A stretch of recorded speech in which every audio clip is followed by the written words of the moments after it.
Le chant des sirènes. Le chant des sirènes. Bonsoir à vous, chères auditrices et auditeurs. Bienvenue dans votre émission féminine, féministe, humaniste, égalitaire, gourmande préférée, Le chant des sirènes, sur les ondes de votre radio locale préférée, Westrack. Nous sommes heureuses de vous retrouver pour vous partager nos questionnements sur l'actualité, nos découvertes artistiques, littéraires, musicales, nos coups de cœur. Tous les 15 jours, on se réunit autour des micros de Westrack en suivant parfois un thème, un fil conducteur, avec l'envie surtout de rendre plus visibles les femmes et leurs problématiques, de dénoncer les inégalités, bref, de continuer de parler du sujet de la place des femmes dans notre société, sujet qui nous émulsionne depuis des décennies. Et ce soir, nous nous délectons d'avance à l'annonce d'une si belle soirée, puisque oui, il fait beau, les oiseaux chantent, l'envie de se prélasser sur la plage est déjà là, et l'humeur est légère, c'est pourquoi nous parlerons de cuisine. Oui, aucun lien. Vous me direz, bah oui, en effet, aucun lien, ça arrive parfois. J'étais de bonne humeur aujourd'hui. Et donc, quand on pense cuisine, on pense femme, ou plutôt devrais-je dire, quand on pense cuisine ménagère, c'est-à-dire le rôti du dimanche de votre mamie, la mousse au chocolat de votre maman, l'omelette de la mère Poulard, les cookies de bienvenue de Brie Van de Camp, on pense femme. La femme avec tout l'attirail dans sa cuisine de ménagère, le tablier impeccable, le grimoire des recettes transmises tel un vieux conte ancestral. Eh bien moi, quand je parle cuisine, je pense plutôt à la gastronomie, à la cuisine des grands chefs. Et c'est là que le bas blesse, les grands chefs, et non les grandes chefs. Alors oui, dans la cuisine des chefs, il y a bien des femmes qui ont fait monter leur nom en haut de l'affiche telle une chantilly, mais elles sont encore très absentes du milieu de la restauration en tant que chef. Donc ce soir, avec notre invité et les sirènes autour de la table, pas de dégustation culinaire au programme, mais une grande cuisine des mots, des blagues, des anecdotes, des faits, avec une petite tranche de chacune d'entre nous pour explorer ce thème. Bonsoir les sirènes. Bonsoir. Bonsoir. Vous allez bien ? Ouais. Très bien. On Ok. a hâte d'écouter tout ça. Ouais. Ça donne envie. Très bien. Oriane, justement, de quoi tu vas nous parler ce soir? Une petite recette pour être au top dans la cuisine des chefs? Alors, pas exactement. Plutôt une autre partie de la cuisine qui est la salle, donc la restauration. Et c'est un peu plus basé sur mon expérience personnelle. On aime bien ça, les expériences personnelles. Gabrielle, bonsoir. Salut. Ça faisait longtemps, Ben ça fait oui, plaisir. Ça fait très très plaisir d'être là. J'espère que tu as sorti ton lexique ce soir. Et oui, mon gros lexique. Et on va parler des femmes au fourneau et de tous les mots qui les désignent, ainsi que les hommes. Très bien, il y a de quoi faire. Et Tiffany à la réalisation, comme toujours. Bonsoir. Bonsoir, comme toujours. Et puis j'ai amené avec moi un petit peu de Marie qui nous a préparé une fabuleuse playlist. Du coup, je porterai sa voix dans l'émission de ce soir. Super, merci Tiffany. Et avant de passer notre invité à la casserole pour cette émission sur le thème de la cuisine, nous allons écouter un morceau sélectionné justement par Marie, chef de la brigade des sirènes, qui donc n'est pas avec nous ce soir, mais qui a concocté, comme d'habitude, une sélection musicale aux petits oignons. Donc Tiffany, je te laisse présenter sa première sélection. Aux petits oignons, on le notera. Hein. J'en ai fait plein tout à l'heure, mais... Jeu de mots là. Le premier titre qu'on va écouter est signé du coup John Baptiste, un chanteur et pianiste virtuose, biberonné au gospel et au jazz en Louisiane. Et à 34 ans, il a déjà un parcours impressionnant puisqu'il est diplômé de la prestigieuse université de Juilliard, 2 fois nommé aux Grammy Awards. Il a collaboré avec Stevie Wonder, Lenny Kravitz ou encore Prince et Spike Lee, donc sacré CV déjà. Et si vous connaissez aussi le dernier film Soul qui est signé Disney Pixar, eh bien sachez que ce sont ses mains qui ont servi de modèle pour celle du personnage principal quand il joue du piano. Et puis entre parenthèses, c'est aussi lui qui a écrit la quasi-totalité de la bande originale. Alors ce sont les émeutes survenues à la suite de l'affaire George Floyd et son implication dans le mouvement Black Lives Matter qui lui ont inspiré le titre de son album We Are et sa volonté d'envoyer un message positif au monde entier. John Baptiste le clame haut et fort dans cet album qui traverse la soul, le funk, le R&B et le jazz avec des touches de hip-hop. On écoute donc le single déjà disponible I Need You en attendant la sortie de son album We Are qui est prévu le 19 mars prochain.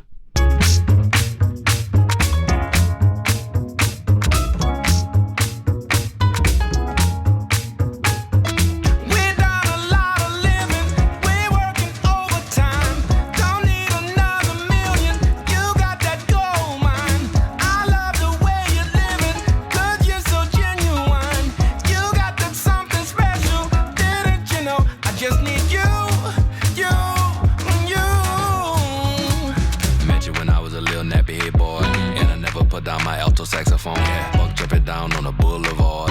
I couldn't wait to blow my own horn. It ain't wrong for you to play along, playing this song till you die. Come on, come on. In this world with the light.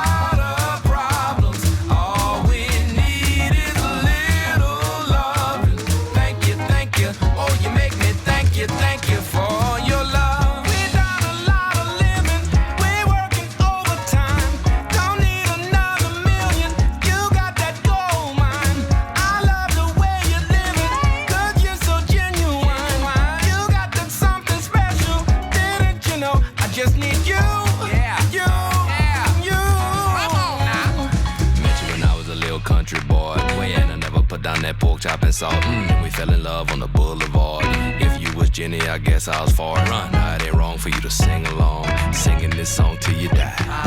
In this world with a lot of problems, all we need is a little love. Thank you, oh you make me thank you for your love.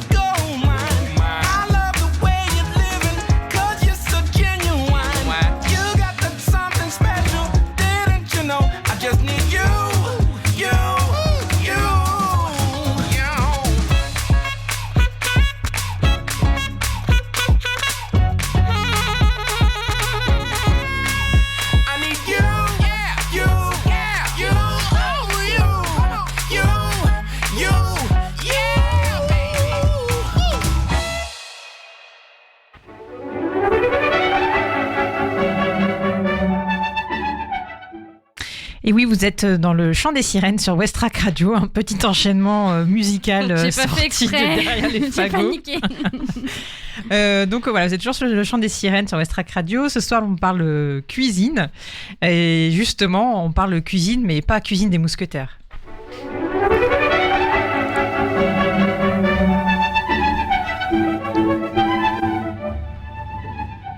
Oui, alors bon, c'est un extrait qui, je pense, ne fait sourire que moi. C'est le générique de l'émission culinaire de la cuisine des mousquetaires. Pardon, je recommence. La cuisine des mousquetaires de Maïté, qui était diffusée à l'époque sur France 3. J'étais une grosse fan de Maïté, j'adorais cette émission, voilà. Donc je pouvais pas ne pas mettre un moment, un petit morceau de Maïté dans l'émission quand on parle de cuisine. Voilà, après on connaît cette émission pour plein de choses, mais bon voilà. Et donc justement, voilà, ce soir ça crépite un peu dans les studios. On va pas vous donner nos meilleures recettes justement à la Maïté de l'ortolan ou de l'anguille, hein, mais on va plutôt parler des femmes en cuisine. À vrai dire, peut-être que Maïté c'était une féministe avant l'heure, hein, qui sait. Et pour nous accompagner ce soir, Betty avec nous. Betty Marais, notre invitée. Bienvenue. Merci, bonsoir. Donc tu es originaire du Havre. Tu as posé tes valises entre Paris et la Belgique pendant quelques années pour finalement revenir à Bonport il y a peu. Tes tripes à toi aussi avaient peut-être un goût d'eau salée. Tu baignes dans la cuisine depuis une bonne dizaine d'années et je crois que tu as mis un pied non pas dans le plat mais dans le milieu de la cuisine de façon professionnelle à l'occasion du festival Omnivore. Un festival que je ne connaissais pas, qui avait lieu entre Le Havre, Étretat... Le Havre, Deauville et Paris. Deauville et Paris, ouais, j'étais pas loin. Une coquille Saint-Jacques aurait changé ta vie, a priori, tu nous en diras plus. Tu es entrée dans ce milieu professionnel au moment où débutait justement la médiatisation des chefs et tu te chargeais donc de leur image et de leur communication. On sent chez toi, quand on suit tes divers projets et ton parcours, une vraie passion pour valoriser les produits, les artisans, les chefs vecteurs d'émotions, de rencontres, de partage. Tu parles beaucoup de bien manger, comme tu aimes le dire. Donc on est ravis de t'accueillir. Voilà, on est content d'avoir une Havraise experte en la matière de la cuisine sur le chant des sirènes. Et une femme, bien sûr, en plus. Est-ce que tu peux nous en dire un petit peu plus sur justement ton parcours que je viens d'énumérer très rapidement et sur ta place dans le secteur de la restauration ? Eh bien, je viens pas du tout du milieu de la cuisine. À la base, moi, je viens du théâtre et du cinéma. Donc, j'ai un master d'art du spectacle et je ne vivais que pour le bien de ce que je pensais être l'art et la culture. Et un jour, je travaillais pour une agence d'événementiel et ils ont décidé de donner un coup de main à Omnivore, qui à l'époque était un média, une émission de radio d'ailleurs, et un magazine. Et ils avaient lancé leur première rencontre physique Omnivore. Et c'est la ville du Havre qui s'était située pour les accueillir pour leur toute première édition. Et donc, on m'a demandé de donner un coup de main là-dessus en logistique. Alors, ça ne m'intéressait absolument pas. Enfin, personnellement, je trouvais que, ok, on paye très cher pour manger des légumes. So what? Moi, je ne travaillais qu'avec des artistes. Donc, en fait, je n'avais pas à perdre mon temps pour eux. Bon, mon boss m'a très gentiment rappelé que j'étais pas une princesse. Donc, si je voulais mon chèque à la fin du mois, je faisais juste ce qu'on me demandait. Et en fait, ça a totalement changé ma vie. J'étais enfermée 5 jours avec déjà les 20 plus grands chefs créatifs de cette période. Donc, c'était il y a 14 ans.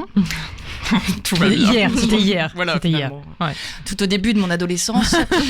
Tu es très précoce, tu as commencé très jeune. Oui, bien sûr. Du haut de mes 22 ans aujourd'hui.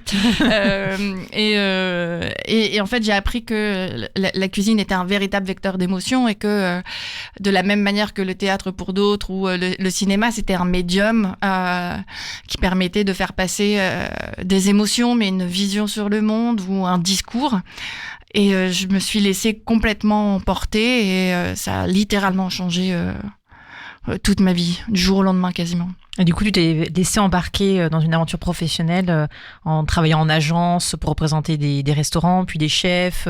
Tu peux nous en dire un petit mot rapide? Oui, mais il a fallu très vite que j'arrive à financer ce nouvel appétit pour la cuisine, parce qu'en fait, il se trouve quand même que les tables coûtent relativement cher, et qu'une fois que j'avais atteint le montant maximum de mes agios, il fallait que je trouve un moyen de payer le reste.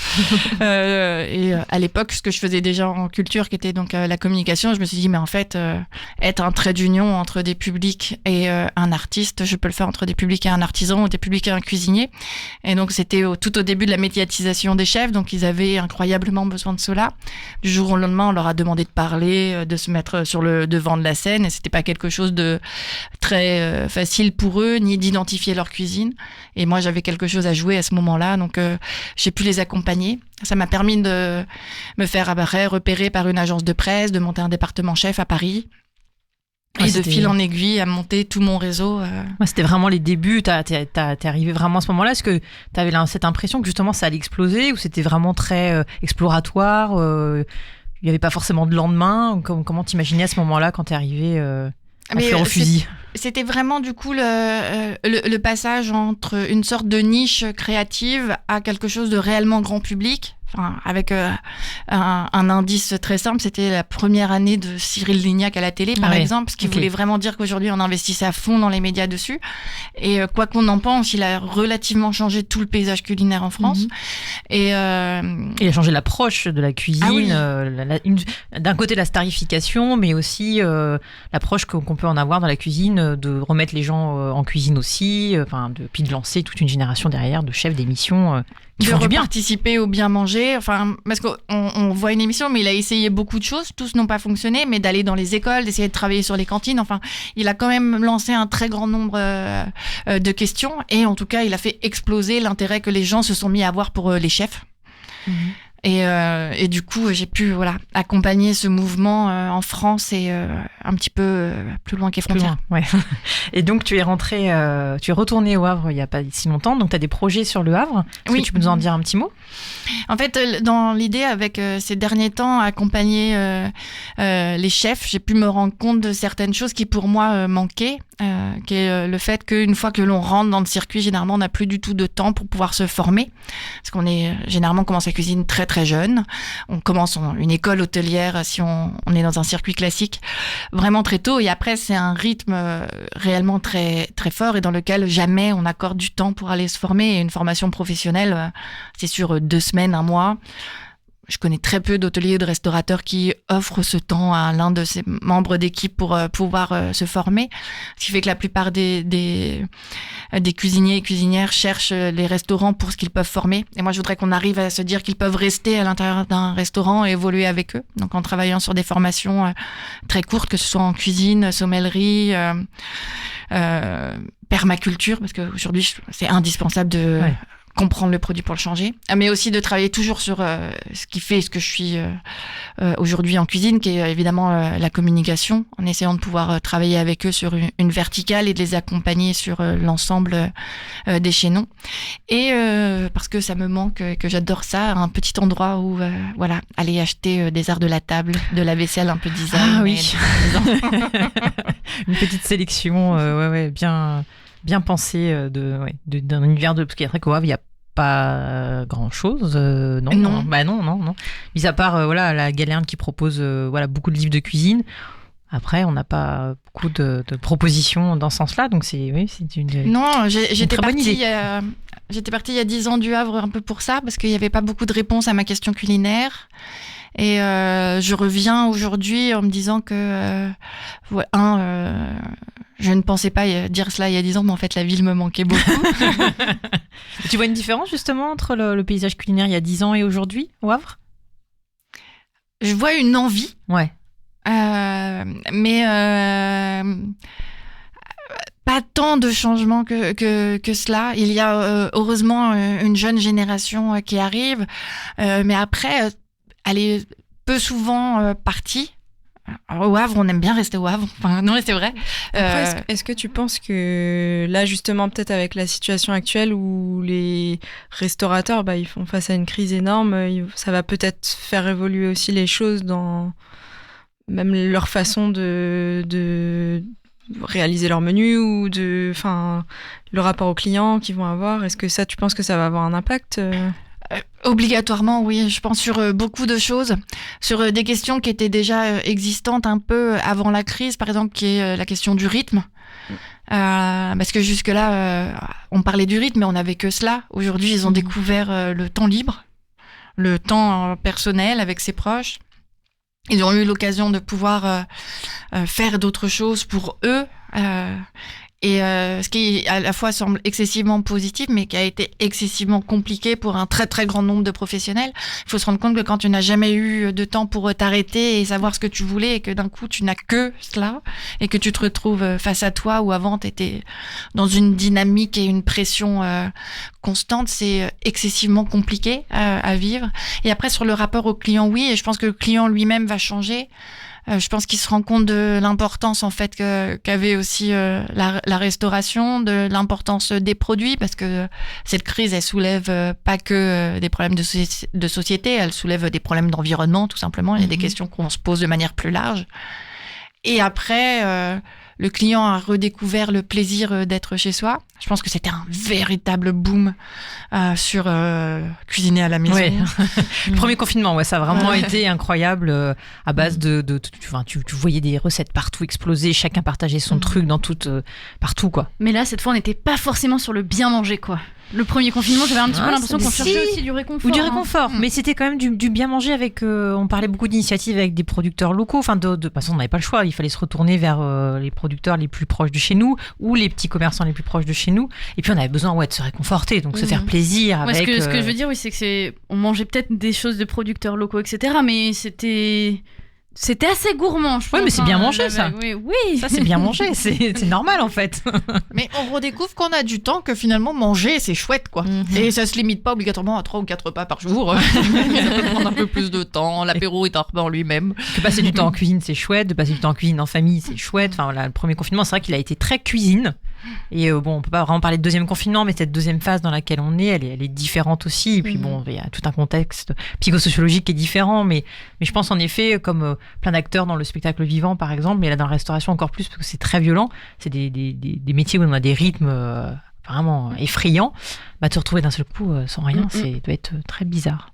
Mais justement, je voulais savoir, on parlait un petit peu de ta vision sur l'évolution des choses et du boom justement un peu de la démocratisation aussi de la cuisine, des chefs, etc. Est-ce que on peut dire qu'aujourd'hui il y a c'est plus ouvert à tous la cuisine, alors qu'avant c'était un peu plus réservé à une sorte d'élite formée Oui, de plus en plus, parce que sur deux choses. On l'a rendu accessible, et la télévision est un vecteur incroyable pour cela.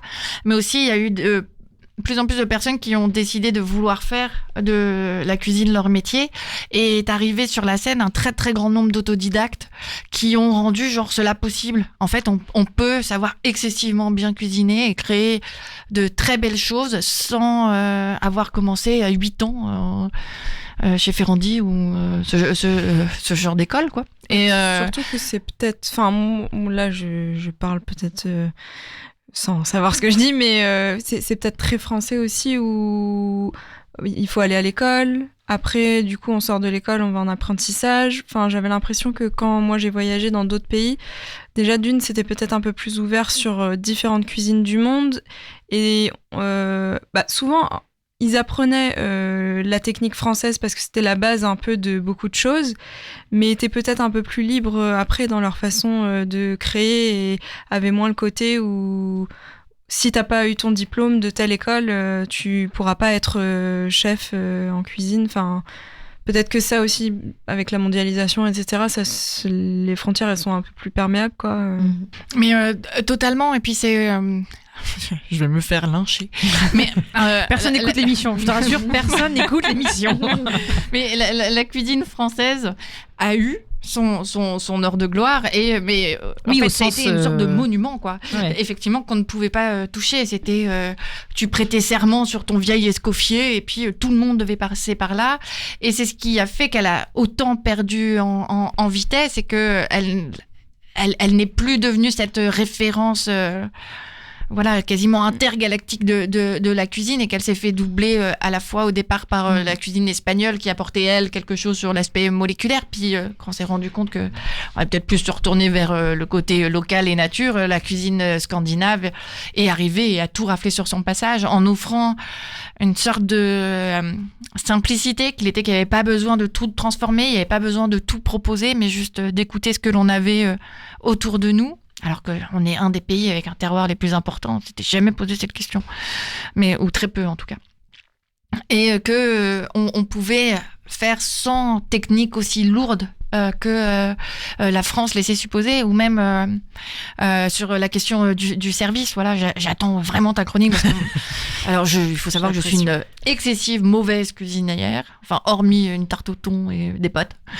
Voilà, mais moi j'aime manger, j'aime pas cuisiner. Par contre, je suis passionnée par le service, et ça voilà, ça fait partie pour chacun de mes clients. Ma mission, c'est de me mettre dans l'équipe de service et de pouvoir en faire, parce que pour moi, c'est mon travail entre un chef et son public, et c'est le même en salle. C'est un travail littéralement entre un chef et son client en direct, et c'est vraiment fascinant. Et c'est quand on vient du spectacle, pour moi, c'est ma scène, quoi. Donc ça l'est. Et en France, il y avait toujours ça. Tu pouvais pas faire du service si tu venais pas d'une école, ou alors t'étais commis, t'avais pas le droit de dire un mot au client.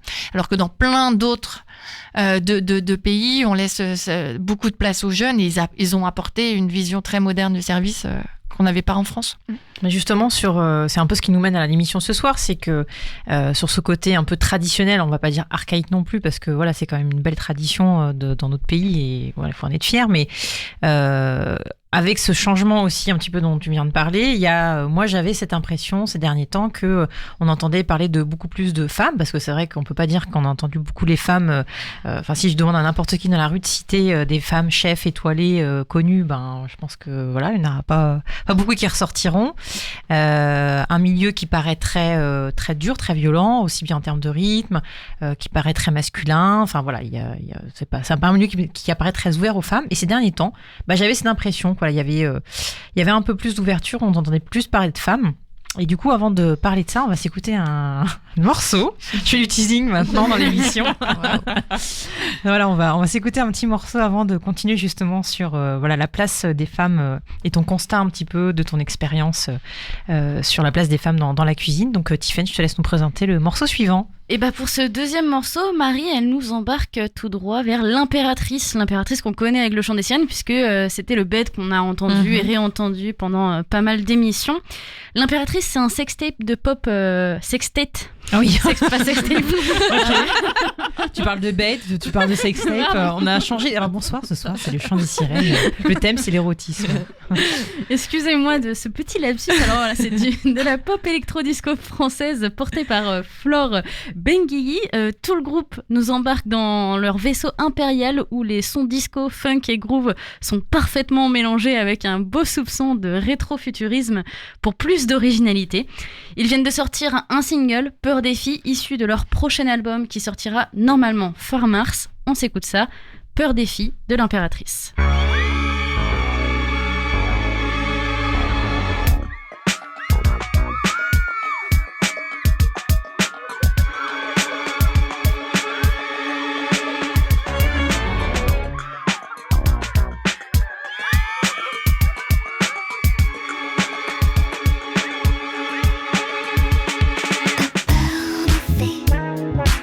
Assis seulement, c'était des gars, peur de filles. Elle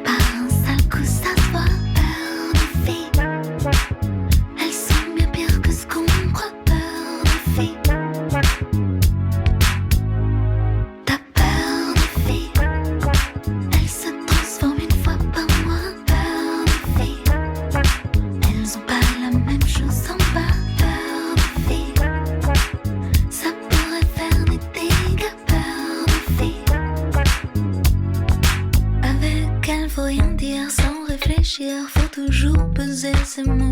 Désobéir à tes désirs et t'adapter au tempo. Tu comprends pas tout, tout est trop flou. Comme si t'avais bu la tasse, noyé comme tous ces idiots. Les filles, elles respirent sous l'eau. Elles sont bien pires que dans Shakespeare. Elles ont des dents sous la peau. Jouent les martyrs, cachent un sourire, un revolver dans le dos. Le grand méchant loup, elles sont partout. Tu sens monter la menace. Tu dis femme, t'es pas macho, mais c'est pas des gens comme il faut. T'as peur des filles, assis seulement c'est des dégâts. Peur des filles, elles préparent un sale coup, ça se voit. Peur des filles, elles sont bien pires que ce qu'on croit. Peur des filles, t'as peur des filles, elles se transforment une fois par mois. Peur des filles, elles ont pas la même chose en bas. Peur des filles, ça pourrait faire des dégâts. Peur des filles.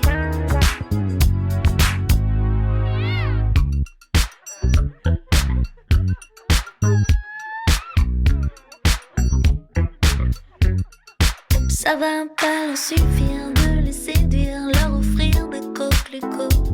Elles vont venir pour te punir, tu sais bien qu'elles veulent ta peau. Pour toi ni mot doux, ni rendez-vous, mais un coup de genou bien en place. Tu imagines le fiasco, si en plus elles sont costauds. T'as peur des filles, assis seulement c'est des dégâts. Peur des filles, elles préparent un sale coup, ça se voit. Peur des filles, elles sont bien pires que ce qu'on croit. Peur des filles, t'as peur des filles, elles se transforment une fois par mois. Peur des filles, elles ont pas la même chose en bas. Peur des filles, ça pourrait faire des dégâts. Peur des filles.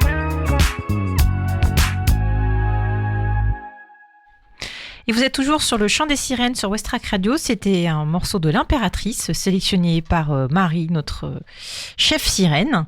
Et ce soir, on parle, puisqu'on parle de chef, on parle de cuisine, de femmes dans la cuisine. Et donc, Betty Marais est avec nous pour... j'ai l'impression que quand je dis ton nom de famille, ça, d'un seul coup, tu deviens quelqu'un de très important. Mais bon, c'est important. Voilà. Donc, Betty est avec nous ce soir pour justement parler de son expérience dans ce secteur-là et puis de la place des femmes. À vrai dire, ce thème est venu parce que je suis assez amatrice de cuisine et d'émissions culinaires, de podcasts, de radio, de livres, voilà. J'aime bien ça. Et j'avais l'impression, c'est pas que j'ai l'impression, c'est que j'ai entendu une jeune chef qui était auparavant à la tête d'un restaurant étoilé à Paris, qui au moment où elle a été nommée au restaurant, elle était vraiment un peu sentie comme la nouvelle garde de la cuisine française. C'était les nouvelles chefs, c'était Manon Fleury. Et puis je l'ai écoutée un jour dans une émission culinaire sur France Inter, On va déguster pour pas la nommer. Une émission assez classique, traditionnelle, même si on entend de plus en plus aussi de femmes dans cette émission, ce qui veut dire quelque chose. Puis quand je l'ai écoutée dans l'émission, je me suis dit non mais vraiment il se passe quelque chose, mais du haut de mon amateurisme. Donc c'est pour ça que on avait envie de t'inviter ce soir pour que justement de ton expérience tu nous dises un petit peu quel est ton constat sur le secteur et sur la place des femmes. Toi, qu'est-ce que tu as pu constater, parce qu'il est difficile de trouver des chiffres.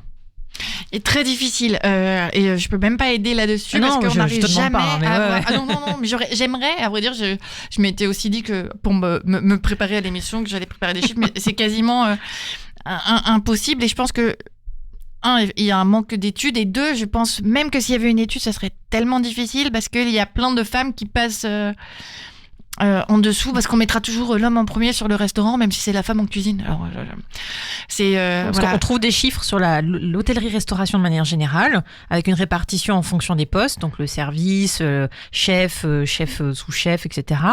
À la fois sur le secteur de manière générale, c'est assez équilibré. Par contre, sur les postes plutôt de chef en cuisine, les propriétaires de restaurants, vraiment les postes à direction, dans tous les secteurs, j'ai envie de dire, il n'y a rien de nouveau. Il y a très très peu de femmes. J'ai quand même trouvé des chiffres qui sont liés aux étoiles. Voilà, c'est plus facile de compter en fait finalement. Oui. En 2019, 16% des chefs qui ont reçu une étoile étaient des femmes. Donc 16%, c'est pas beaucoup, mais il faut savoir qu'en 2017, c'était 5%. Donc il y a une évolution, on peut dire ça. Et je sais pas si toi, tu as ressenti cette évolution justement au sein des restaurants avec lesquels tu as pu travailler ou dont tu as pu aller goûter la cuisine. Oui, de plus en plus. Alors, l'évolution, elle est, je pense, sur deux chemins. Le premier est qu'on visualise de plus en plus ces femmes-là et elles affirment de plus en plus leur position de chef, alors que souvent, on parlait du restaurant et non pas de la femme en cuisine. Aujourd'hui, le plus, peuvent se mettre avant. Et heureusement, on arrive à un chemin où en école d'hôtellerie-restauration, on a de plus en plus de filles qui vont au bout, et 2 veulent monter leur restaurant et le font et sont chefs aujourd'hui.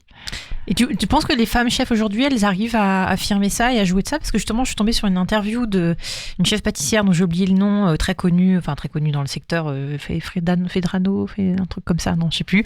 Enfin bref, elle est, je suis nulle, j'ai une très mauvaise mémoire, mais qui est quand même assez reconnue. Et qui était gênée avec les questions justement liées au féminisme et je peux comprendre en même temps, t'as pas envie de dire que t'as ta place parce que t'es femme, mais c'était pas du tout ça le sens des questions. Mais la journaliste l'a poussée vraiment à lui dire bon, il y a pas beaucoup de femmes dans le secteur. Bah oui, c'est sûr, c'est un problème. Enfin voilà, elle était hyper gênée. Donc, mais est-ce qu'il y a vraiment une envie de se battre pour ça? Alors pour la plupart, elles ont envie d'être connues pour leur cuisine et pas parce qu'elles sont des femmes en cuisine. Et aujourd'hui, on en parle, mais c'est un peu donc vous êtes des femmes, donc on va vous mettre en avant parce que vous êtes une femme chef. Et c'est une longue bataille de devenir chef ou chefeux. Et toutes ont envie d'être là pour leur cuisine et pas parce que elles sont femmes. Et ça reste un milieu où beaucoup n'ont pas envie d'être estampillés féministes parce que ça reste difficile, ça reste que 80% de tes pairs sont des hommes qui n'aiment pas trop cette idée-là la plupart du temps, ou pensent bien l'aider mais n'ont aucune idée de ce que cela signifie en fait. Et donc elles n'ont pas envie de le clamer. Après, il y a heureusement beaucoup qui aujourd'hui libèrent aussi cette parole et affirment ce que c'est d'être femme chef et la volonté de pouvoir ouvrir la voie pour d'autres filles. Et on a besoin.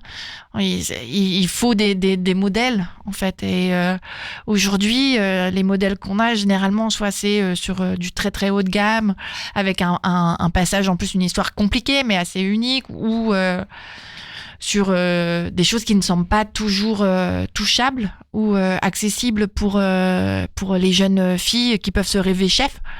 Et ça, il en faut. Et il y en a de plus en plus. Donc c'est oui, tu vois une évolution là-dessus quand même. Tu vois de plus en plus de femmes qui arrivent dans la jeune génération, 20-30 ans, qui prennent la place. Parce que c'est quoi pour toi les freins? Ce serait quoi les freins de ces femmes-là? Alors le premier, en fait, c'est les médias. Et c'est quelque chose pendant des années où on n'a pas réfléchi et à vrai dire, j'ai un mea culpa à faire aussi, c'est que quand je représentais des chefs, j'avais une douzaine de chefs et je me suis jamais posé la question du fait que j'avais 0 femme dedans. Et or, je me targue de soutenir la cause féminine et je m'étais jamais fait cette réflexion et je n'ai représenté que des hommes pendant très longtemps. Et c'était ainsi. Et les questions des médias dont on attend, on voit les dieux de la cuisine. Et littéralement, il y a que des hommes, quoi. Alors qu'aujourd'hui, on prend Anne-Sophie Pic, elle fait partie des chefs tout genre confondus qui ont le plus d'étoiles dans le monde, quoi. Et ça reste les dieux de la cuisine. Et même de manière internationale, quand le Time a fait sa une sur les dieux de la cuisine, littéralement, il y avait 0 femme, quoi. Alors, justement, tu parles de ça. Tu m'avais parlé de Vérane Frediani et qui a justement, qu'est-ce qu'elle est à la base d'ailleurs? Réalisatrice. Elle est réalisatrice, d'accord, ok. Et justement, quand elle a vu cet article sortir, elle s'est offusquée et puis elle a réalisé derrière un documentaire qui s'appelle À la recherche des femmes chefs. Elle a derrière sorti aussi beaucoup de livres et notamment une initiative que je trouve assez chouette, une carte de France gastronomique au féminin, où du coup elle dénombre, surtout elle marque sur la carte de France tous les chefs qui sont en état en France. Je crois qu'aujourd'hui, elle en est à plus de 500 sur la carte. Elle en a sorti un bouquin aussi. Et elle fait partie du coup des femmes qui justement permettent de faire changer un petit peu la donne, je trouve. Enfin, moi, je la connaissais pas du tout. Voilà, la preuve qu'elle est pas assez médiatisée, son action est pas assez médiatisée, mais c'est hyper intéressant ce qu'elle mène. Mais c'est vraiment une super belle mission et pour moi elle a réussi quelque chose qui est vraiment fantastique, qui est que son film est aujourd'hui diffusé dans les écoles hôtelières. Et ça, voilà, ça change tout. Pour moi, c'est un pas magnifique, quoi, que l'on puisse montrer cela. Et pas tant que pour, du coup, le modèle des filles, mais aussi pour que du côté masculin dans la formation, ils comprennent que c'est tout autant la place d'une femme à la tête d'une brigade ou pas brigade d'ailleurs, à la tête d'une équipe, hein, et d'un restaurant. Voilà, il n'y a pas de question de genre, ça demande littéralement pas cela, quoi. Moi, j'aime bien dans la préface de son livre Elle cuisine, elle écrit: c'est fini le temps où l'homme blanc hétéro était le seul à pouvoir décider de ce qui était bon en bouche. Moi, j'ai trouvé ça très... Oui, j'aime bien rigoler. C'est tout à fait elle. Ouais. Non, mais voilà, on vous mettra les liens parce que bon, le film est en VOD, mais voilà, il y a des bouquins et voilà, c'est assez intéressant. Mais c'est vrai que le changement passe aussi beaucoup par la voie de la formation. Je sais pas si oui, au Havre il y a quand même beaucoup de formations. Enfin, j'ai le lycée Jules Le Seine qui fait quand même de grosses formations pour les étudiants. On espère qu'ils vont mener un travail aussi là-dessus. Oui, tout à l'heure on n'a pas parlé je refais un petit retour en arrière, mais d'un projet que tu mènes au Havre qui s'appelle la Hitmap. Est-ce que tu me disais un petit dernier mot, s'il te plaît? Oui, la Hitmap, c'est mes 40 adresses favorites et pour moi essentielles au Havre où boire et manger et faire ses courses. Alors boire et manger pour quand ce sera possible et faire ses courses déjà dès aujourd'hui, avec voilà plusieurs critères qui sont très personnels, mais bon. J'aime bien les rendre publics, qui sont évidemment une majorité de produits locaux, une cuisine fraîche et une bonne ambiance aussi, parce que bon, il s'agit de bien manger et de quand même passer un bon moment. Donc c'est une grande affiche superbement illustrée par Julien de l'agence BDSA et coloriée, si on le souhaite, au fur et à mesure de nos pérégrinations culinaires pour que ça puisse devenir une sorte d'itinéraire personnel de tous les endroits que l'on préfère au Havre. Pas mal. Il y a des femmes dedans un petit peu? Tout à fait. Ouais, très bien. Okay, il faut savoir qu'il y a 2 femmes chefs, alors sûrement plus, et n'hésitez pas, mais en tout cas 2 que j'aime beaucoup, qui sont au Havre. Ma petite gourmandise, qui est à côté du Muséum d'histoire naturelle. Enfin, on y mange littéralement le midi pour 13 € et c'est absolument superbe. Et Quintessence, plus du côté du Square Saint-Roch. Et voilà, évidemment, les 2 sont dessus. Très bien. Eh ben, merci beaucoup Betty. On va continuer l'émission. Avant, on va s'écouter un petit morceau, Tiffaine. Oui, alors j'espère que ma langue ne va pas fourcher cette fois-ci sur quelques mots qu'ils soient. Pour cette nouvelle pause, ce sera marqué par Here's My Thing de Babes in Toyland. Alors Babes in Toyland, c'est un groupe féminin de rock alternatif américain originaire de Minneapolis dans le Minnesota, créé en 1987 en pleine vague grunge noise et porté par le mouvement Riot Girl de l'époque. Le groupe est composé de Kat Bjelland, j'espère que je le dis bien mais sûrement pas, qui est à la guitare et au chant, Laurie Barbero à la batterie et Michel Léon à la basse. Sa spécificité à ce groupe est son originalité au contraste net entre l'image de poupée de la chanteuse d'une part et la puissance crue de sa voix et l'agressivité des textes d'autre part. Leur nom inspire une association américaine de créatrices de sextoys tournant dans le festival féministe qui s'appelle Toys in Babeland. Le groupe se sépare en 2001 mais se reforme en août 2014 pour une série de concerts. On écoute donc le morceau Here's My Thing issu de l'album Painkillers sorti en 1993 et Marie nous précise, attention, ça décoiffe.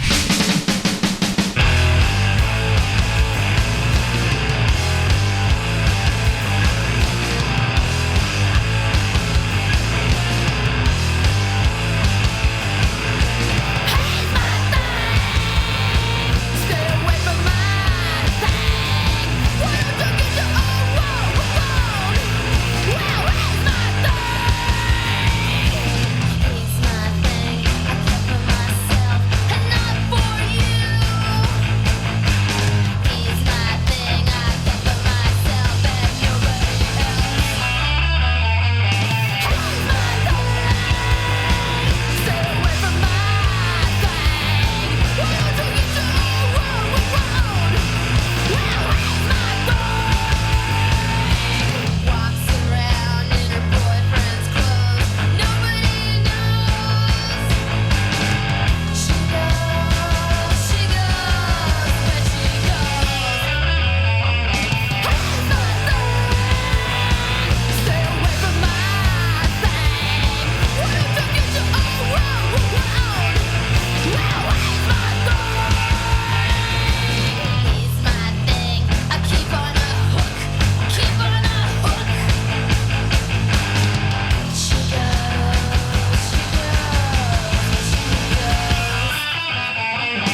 Vous êtes de retour sur le Chant des Sirènes sur Westrack Radio. C'était un morceau bien vitaminé à la Marie qui nous a été présenté.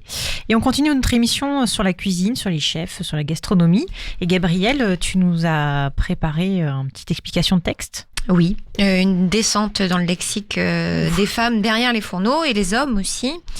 Vous avez sans doute déjà constaté que la féminisation des noms de métiers aboutissait régulièrement à des surprises, à des incongruités. Et comme le dit la blague qui avait été relayée il y a quelque temps par la linguiste Catherine Arditi, un entraîneur, c'est un homme qui entraîne des sportifs. Une entraîneuse, c'est une pute. Un courtisan, c'est un homme qui circule à la cour du roi. Une courtisane, c'est une pute. Voilà. Un péripatéticien, c'est un disciple d'Aristote. Une péripatéticienne, etc. C'est une pute. Merci, voilà. Réputé particulièrement machiste, le monde de la cuisine ne fait pas exception. Alors, c'est pas tout à fait la même blague, mais les mots utilisés pour désigner les professionnels du monde culinaire reflètent la société qui les emploie. Petite expérience, quand on googlise le mot cuisinière, on tombe immédiatement sur un objet. De même pour le mot cafetière ou pour le mot saucière. Les équivalents masculins ne désignent que des noms de métiers. Un cafetier, un saucier. On pourrait me rétorquer que j'exagère, que les mots qui désignent des objets et des métiers en même temps sont courants. Un décodeur, pour les décodeurs du monde par exemple, un batteur, un adaptateur, etc., etc.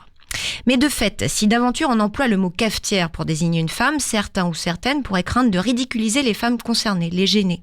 Oui, mais voilà, on ne craint pas de ridiculiser un batteur parce qu'un objet de cuisine existe déjà.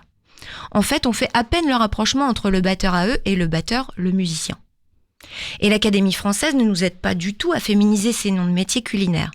Bien qu'elle ait ouvert la porte à la féminisation des noms de métiers depuis 1986 déjà, l'auguste Académie du bon usage de la langue justifie la difficulté ressentie dans la langue parlée à imposer certains noms de métiers féminins en disant qu'on n'est pas un poste, au contraire, mais qu'on l'occupe. Avec ce genre d'argumentaire timide, la cafetière et la cuisinière restent donc plus largement perçues comme des objets de cuisine que des métiers. Mais du coup, quels autres mots avons-nous à notre disposition ? La langue savoureuse des métiers de cuisine est de fait très, très phallocentrée. Et justement, mot de choix pour désigner historiquement un nourrisseur professionnel, qui fait rire sous cape tous les écoliers, le maître-queux, ou maître-coq. Si vous parlez anglais, d'ailleurs, le jeu de mots reste le même. Bien évidemment, le mot ne désigne en rien le phallus, que vient du coccus en latin, c'est-à-dire celui qui cuisine. Mais mon esprit mal tourné a du mal à voir dans cette homophonie un simple hasard. Donc je me suis renseignée, et de fait, au XVIe siècle, le maître-queux désigne celui qui est en charge des ragoûts, des mets, des entremets, à une époque où les rôles dans les cuisines étaient très clairement définis, hâteurs cuisant les rôtis, et bien sûr les potagers fournissant les potages. Entre autres nombreux rôles en cuisine. Le queux était donc à l'époque se charger des ragoûts, et il est le témoin aujourd'hui d'une époque révolue, seul survivant d'un temps où il n'occupait qu'un rôle parmi d'autres en cuisine. Par la suite, il est devenu l'homme chargé de la cuisine à la cour. Il a donc reçu une promotion. Comme par hasard, c'est à la fin du XVIIe siècle qu'il a reçu cette promotion, et le queux a fini par être l'homonyme parfait de la queue à la même époque. La queue à une époque particulièrement phallo-centrée, royalo-centrée, en plein règne du roi Soleil, Louis XIV. Je suis donc une complotiste de la langue, chacun ses défauts. De nos jours, on parlera plus volontiers de chef pour désigner les professionnels du monde culinaire et de chef-feu pour désigner les femmes. Et à chaque fois, on insiste sur le feu. Mais malheureusement, on n'entend pas la différence. Ces chefs qui règnent sur les pianos de cuisson, qui font de la cuisine un art, une délicatesse qui nécessite le doigté et l'organisation d'un chef d'orchestre ou d'un chef de guerre. Et de fait, le lexique guerrier s'invite aussi dans les cuisines. Le chef dirige bien une brigade. Le terme de chef féminise bien le chef, mais il ne s'entend pas. Le féminin de maître-queux n'existe bien entendu pas du tout, vous l'aurez deviné. Quel dommage. Quels mots avons-nous donc à notre disposition pour parler des femmes professionnelles qui cuisinent ? La cuisinière est bien un nom de métier, mais on le perçoit moins naturellement prestigieux que son équivalent masculin. Et de fait, quand on se renseigne, une cuisinière a traditionnellement une connotation péjorative dans le dictionnaire et désigne une femme ignare ou peu soigneuse. Les romans à l'usage des cuisinières ont ainsi pu désigner les romans de gare.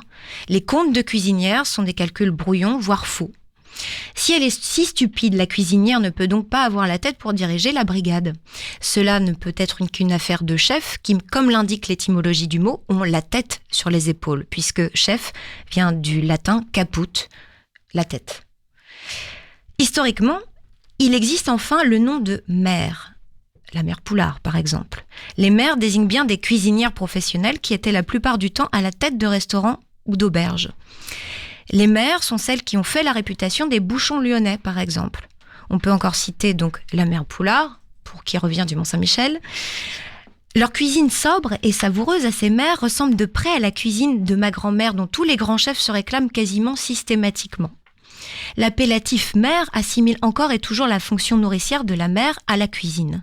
Manger chez une mère, c'est retrouver la maison en plein voyage, c'est être rassuré. Retrouver le même alors qu'on est chez l'autre. C'est bien, mais c'est peu aventureux, et cela ne désigne qu'un type de cuisine, la bonne franquette, là où la cuisine gastronomique élève, fait voyager et nous arrache au quotidien. Les métiers de bouche sont perçus comme plus masculins alors qu'ils se bâtissent très souvent sur une histoire personnelle féminine. Ces métiers, dominés par les hommes encore aujourd'hui, changent profondément. De nos jours, les filles sont au moins aussi nombreuses en hôtellerie-restauration que les garçons, voire plus dans le domaine de la pâtisserie. Il va donc falloir féminiser les métiers. Et les noms de métiers.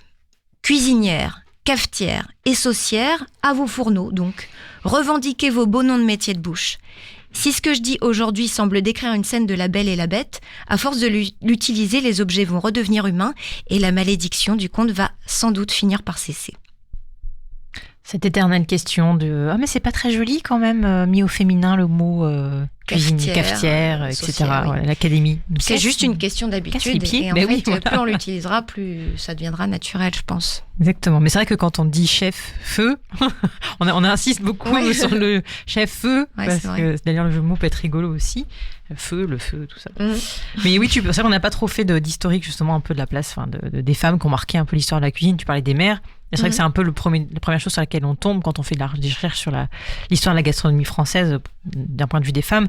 C'est vraiment les mères lyonnaises, les mères Brasier et Bourgeois qui ont été les premières à avoir une étoile en Michelin 1933, c'est ça ? La première à avoir 3 étoiles. Et en fait, on parle toujours de Paul Bocuse comme si c'était le premier à avoir réussi dans la haute cour du 3 étoilé. Mais il faut savoir que la mère Brasier est la première à avoir eu 3 étoiles dans plusieurs établissements qu'elle avait. Et l'histoire culinaire française l'a complètement gommée. Or, c'est elle qui a tout lancé, c'est elle qui a compris comment on pouvait dupliquer une très haute gastronomie et en faire une réputation. Et c'est quelqu'un qui a eu une carrière absolument incroyable, parce qu'elle a commencé nourricière, et nourrice, c'était littéralement parce qu'elle donnait le sein à la place de la mère, et qu'on l'a mis en cuisine parce que la cuisinière était malade. Et d'un coup, elle l'a fait, et c'est comme ça qu'elle s'est bâtie. Elle a battu. Et battue aussi. Elle a battu et elle est battue. Mais voilà, c'était une longue vie. Elle a pas pu s'occuper de son enfant surtout. On lui a tout reproché et en plus aujourd'hui on la gomme. Moi je suis une grande revendiqueuse. Vive Mère Brasier. Il faut qu'on en parle parce que c'est elle qui a lancé la haute gastronomie en France et non pas Monsieur Bocuse, paix à son âme. Voilà. Mais c'est vrai, tout à l'heure tu parlais d'Anne-Sophie Pic et il y a aussi Hélène Darroze qui elle est connue parce qu'aujourd'hui il y a la télévision Top Chef et tout ça, mais très récemment elle a reçu 3 étoiles à Londres. Ouais, c'est ça, 3 étoiles à Londres, ouais. 2 étoiles en France et 3 étoiles à Londres. Ça a 5 étoiles en tout. Ouais. En 2 jours. Ouais. Ça va. Bon score. J'ai jamais fait autant sur une piste de ski. Merci d'avoir redonné du sens aux mots et d'avoir mis les barres sur les T et les points sur les I, Gabriel. On va s'écouter un autre morceau de la sélection musicale de Marie. Tiffaine, c'est à toi. Marie ou Tiffaine, faut savoir. En tout cas, c'est à toi de présenter. Oui, on va partir sur une découverte faite par le site Le Sac à Son, qui est un webzine musical et sans frontières. Et pour ça, on prend la direction de The Bets, un quartet de pop rock néo-zélandais. Ils se rencontrent au lycée et rencontrent à l'époque beaucoup de succès, surtout en Nouvelle-Zélande, où ils se sont retrouvés 3 fois nominés au Silver Scroll Award, l'équivalent un petit peu de nos victoires de la musique à nous. Entre de la pop électrique et de l'indie rock, le groupe mené par la chanteuse et guitariste Elizabeth Stokes ne s'explique pas vraiment, car au-delà de la musique, il y a l'intention, celle de vivifier, de remuer un petit peu le public, d'intensifier les sujets du quotidien, de se déclassifier aussi. Pour les découvrir ou redécouvrir, Marie nous propose I'm Not Getting Excited, issu de leur deuxième album Jump Rope Gazer, sorti en 2020 sur Car Park Records.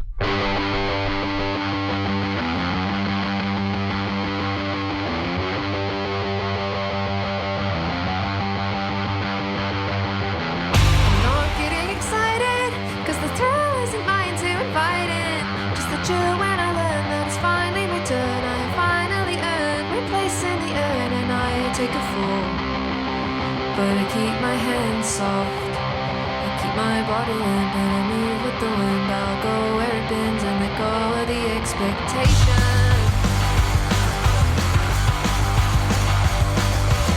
I'm not getting excited, 'cause the light on the fire's got me hiding.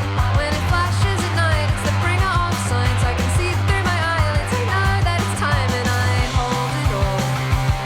But I keep my hands soft. Thoughts are wrecking, there's no point untangling the thought from the action. I'm awake.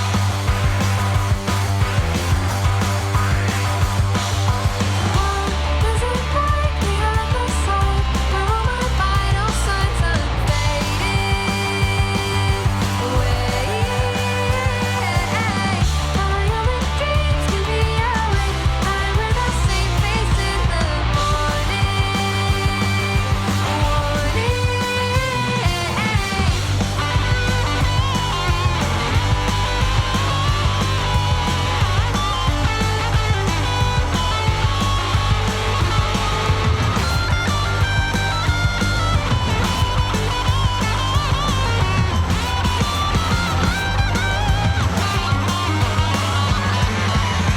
Not getting excited, 'cause my fight and my flight are divided.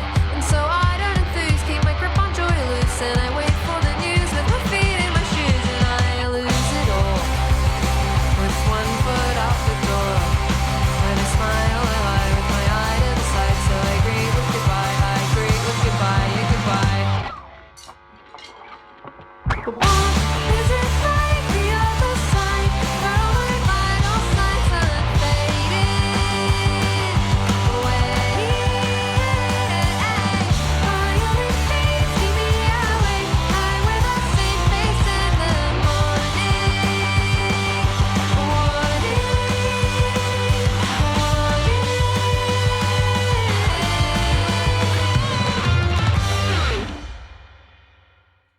Et vous êtes toujours sur le Chant des Sirènes sur Westrack Radio, et ce soir on parle de cuisine, de gastronomie et surtout de la place des femmes dans la cuisine, dans la restauration, dans l'hôtellerie de manière générale. On vient s'entretenir pendant un bon petit bout de temps avec Betty qui est notre invitée ce soir. Et Oriane, toi tu voulais faire part un petit peu de ton expérience. Oui, alors comme le thème aujourd'hui c'était la cuisine, moi j'avais envie de parler des femmes dans la restauration et plus spécifiquement de mon expérience. Je crois que j'en avais déjà parlé avant, mais voilà, j'ai travaillé 4 ans à peu près dans ce domaine, d'abord en tant que serveuse et puis après j'ai eu des postes un peu plus de management quoi. Et voilà, je me suis dit que ce serait ma petite pierre à l'édifice de parler de l'intérieur.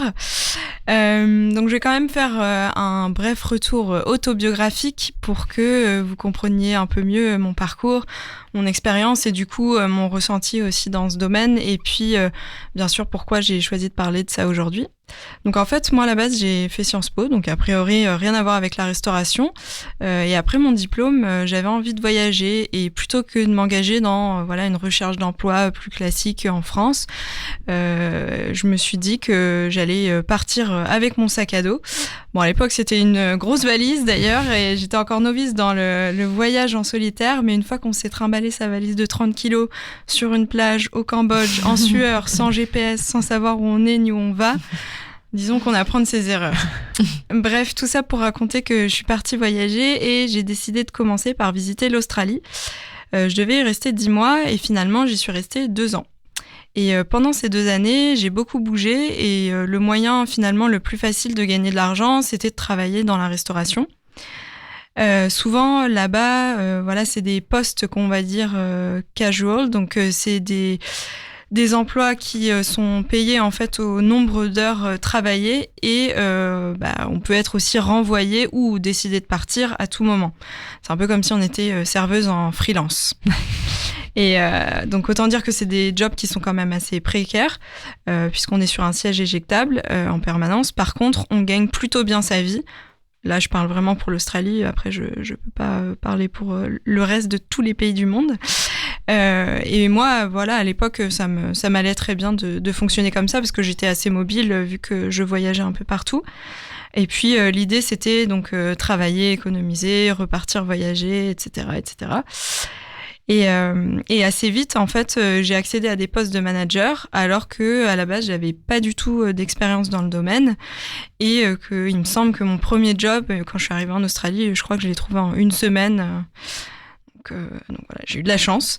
Donc voilà, c'était assez simple de trouver un travail. Après, par contre, le travail en lui-même derrière était très physique et mentalement intense parce que c'est un univers qui est quand même assez particulier. Donc voilà, en parlant de mon parcours, on pourrait se dire chouette, une femme voilà qui arrive à trouver facilement un travail, qui commence plutôt au bas de l'échelle et qui finalement va gravir un peu les échelons. Est-ce que pourtant on peut en déduire que la restauration c'est un milieu professionnel à la pointe de la parité homme-femme? Bon, je vais pas faire de suspense, clairement non. Disons que finalement c'est assez conventionnel au sens où il y a certains domaines dans la restauration qui vont être plutôt réservés aux femmes, d'autres plutôt réservés aux hommes. Donc j'en conviens, ce que je dis c'est quand même très empirique, mais j'ai quand même du coup côtoyé pas mal d'établissements et c'est ce que j'ai pu constater surtout sur voilà les avant-postes, on va dire. Donc tout ce qui est lié service, accueil du client, voilà, c'est plutôt réservé aux femmes. Il y a quand même beaucoup d'hommes, mais quand on cherche un travail, que voilà, on est une femme, que on a peut-être un physique plus standardisé, parce que malheureusement il y a aussi ça qui rentre en ligne de compte. Moi je l'ai déjà vu, combien de fois j'ai entendu des employeurs dire elle est bien, mais voilà, elle est trop grosse, elle est trop ci, trop cela, on va pas la prendre.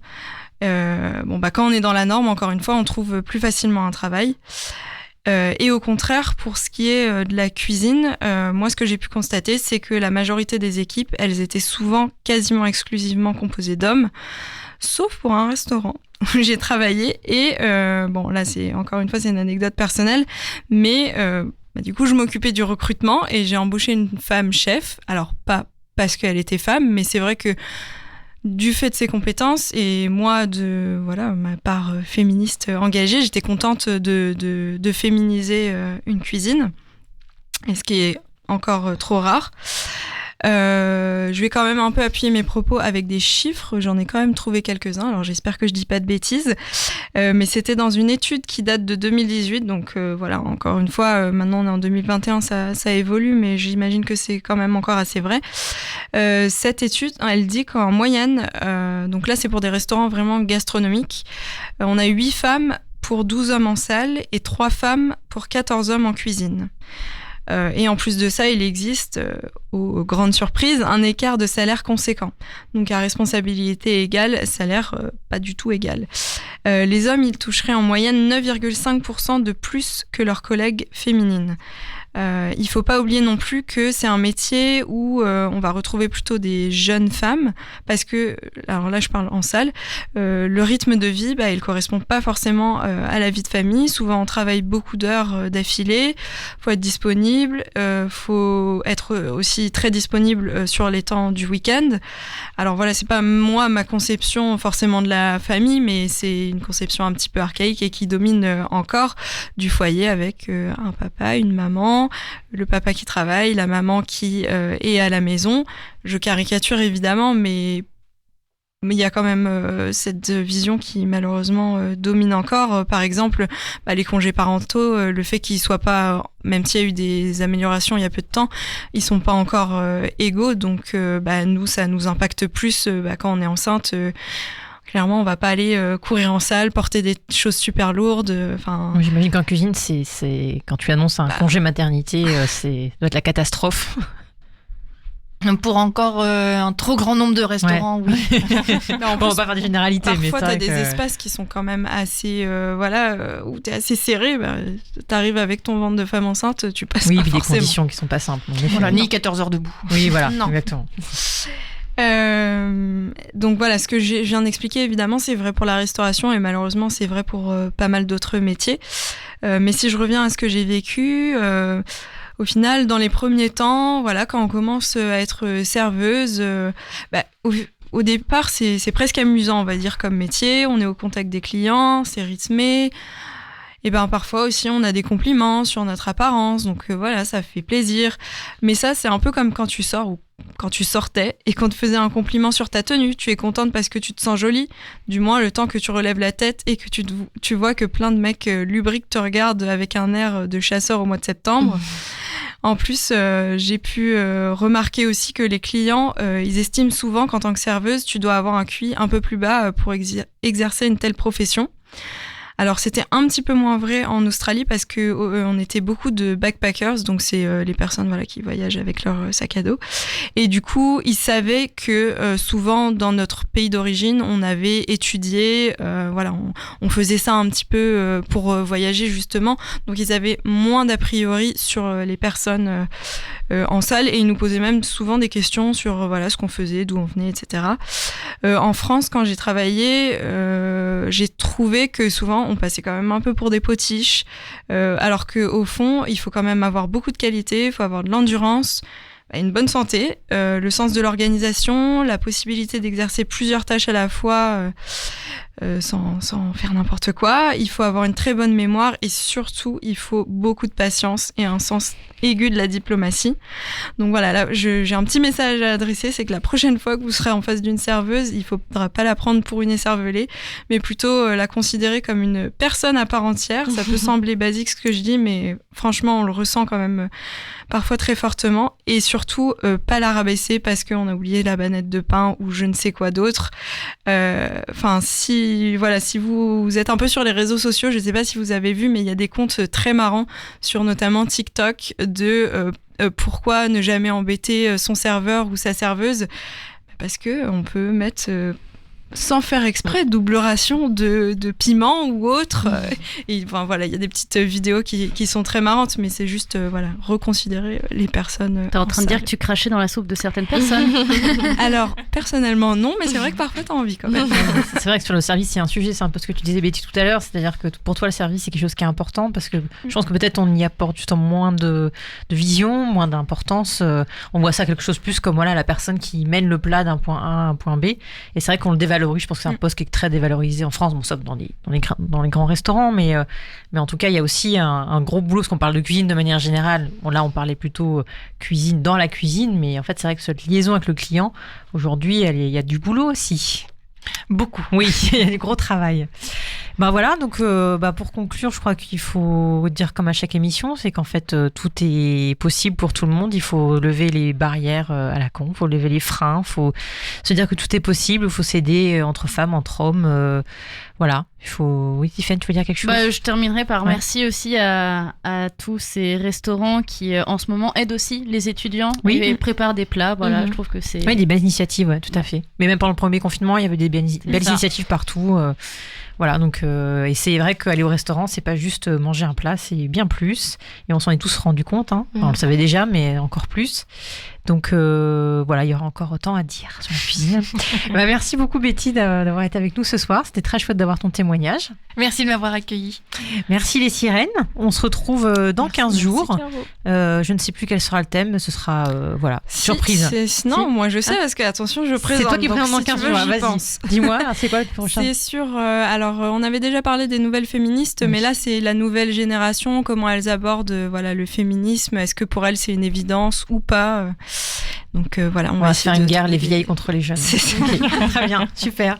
Et ben, bonne semaine à toutes et à tous. Et puis, à bientôt. Et Tiffany va nous présenter le dernier morceau avant de se Et quitter. bien sûr, puisque pour Marie, eh bien, nous ne pouvions pas finir l'émission sans rendre un dernier hommage à ceux qui visiblement nous faisaient tant danser depuis 1993. Alors là, j'ai ajouté une petite parenthèse. Parle pour toi, hein, Marie, parce que moi en 93, j'étais même pas encore dans les chaussettes de mon père. On parle de musique électro qui a démocratisé le mouvement Friend Touch partout, around the world, comme qui dirait. Hein. J'ai nommé Daft Punk, nos deux robots héros, Thomas Bangalter et Guy Manuel de Homem Christo, viennent de tirer leur révérence et de raccrocher leur casque. Et si on les écoutait encore une fois? Vous faites le lien, encore une fois, Ouais. one more time. Ouais. Bonne Ah soirée ouais, sur West Rock Radio. Salut. Et à dans 2 semaines. Salut.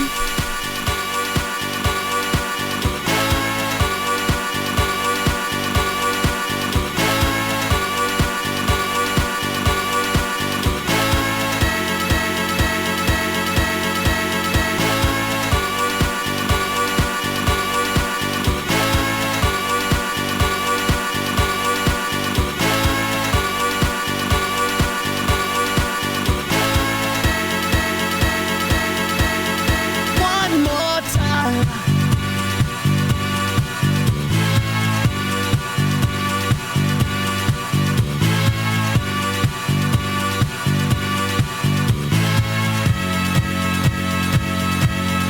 One more time.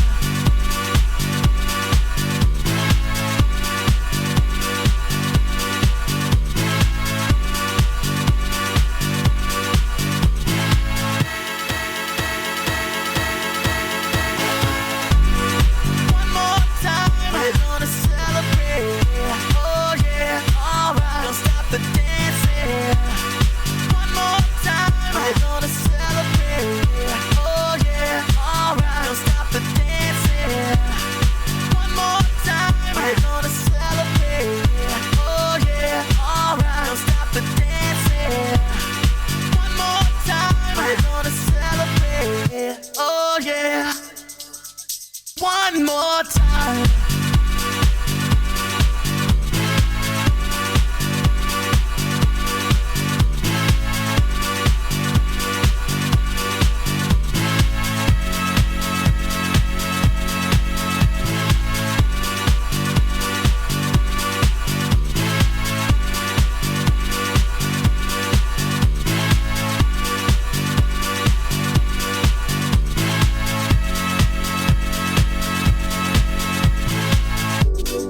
One more time, we're gonna celebrate.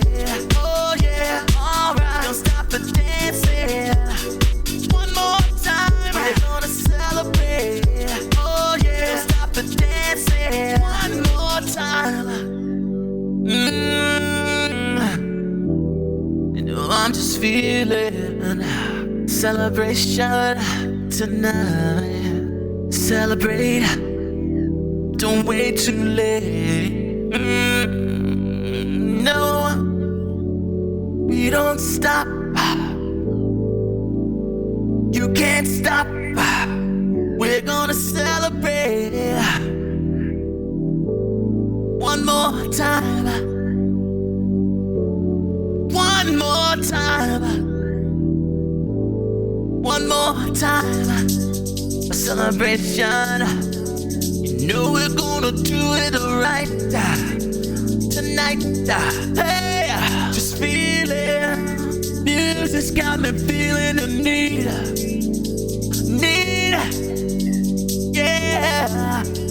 Come on. Alright, we're gonna celebrate one more time. Celebrate and dance so free. Music's got me feeling so free. Celebrate and dance so free. One more time. Music's got me feeling so free. We're gonna celebrate. Celebrate and dance so free.